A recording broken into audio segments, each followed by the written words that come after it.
ये है हरिद्वार की पावन धरती, जिसे ब्रह्मा, विष्णु और महेश का घर कहा जाता है। हरिद्वार को देवताओं का द्वार भी कहा जाता है और इसे मायापुरी गंगा द्वार के नाम से भी जाना जाता है। हरिद्वार में सबसे प्रसिद्ध स्थान है हर की पैड़ी। ऐसा माना जाता है कि भगवान विष्णु के पैर इसी स्थान पर पहली बार पड़े थे, जिसे मां गंगा टच करते हुए आगे की ओर बहती हैं।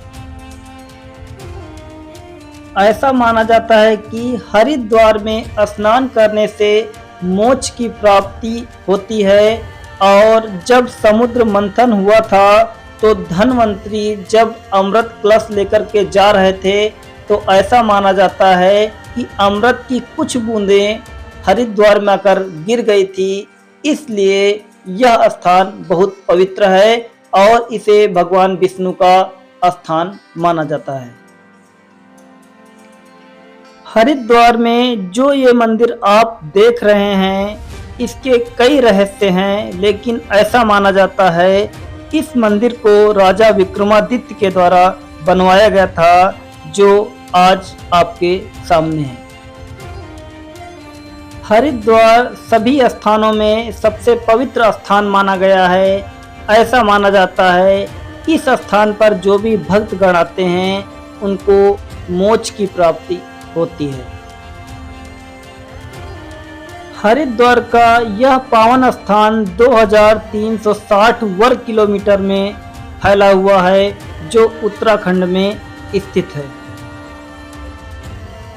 उत्तराखंड जो कई पर्वतों से घिरा हुआ है और यहाँ पर कई ऐसी नदियाँ हैं जो उत्तराखंड की सीमा में चार चांद लगाने में कोई कसर नहीं छोड़ती हैं, जिनमें से सबसे पवित्र नदी गंगा नदी है और भागीरथी और अलकनंदा नदी, कई सारी ऐसी नदियां हैं जो उत्तराखंड की शोभा बढ़ा रही हैं।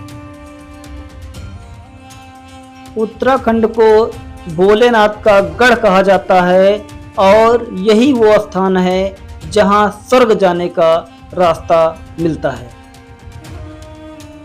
और ऐसा माना जाता है कि देवताओं और राक्षसों के द्वारा एक बार समुद्र मंथन किया गया था और इस समुद्र मंथन में 14 चीजें प्राप्त हुई थी, जिसमें से सबसे पहले हलाहल विष और कामधेनु, सफेद घोड़ा, ऐरावत हाथी, मणि, कल्प वृक्ष, अप्सरा, रंभा, माता लक्ष्मी, वारुणी, चंद्रमा, 5 मुखों वाला शंख, परिजात का वृक्ष, धनुष और सबसे लास्ट में अमृत प्राप्त हुआ था। और ऐसा माना जाता है उसी अमृत की कुछ बूंदें हरिद्वार पावन स्थान पर आकर गिरती हैं और गिरने के बाद यह स्थान पवित्र हो जाता है और इस स्थान को भगवान विष्णु का गढ़ कहते हैं। और यहाँ पर लाखों लोग, श्रद्धालु लोग आकर के माँ गंगा में स्नान करते हैं और मोक्ष की प्राप्त करने की इच्छा रखते हैं। बोलिए गंगा मैया की जय।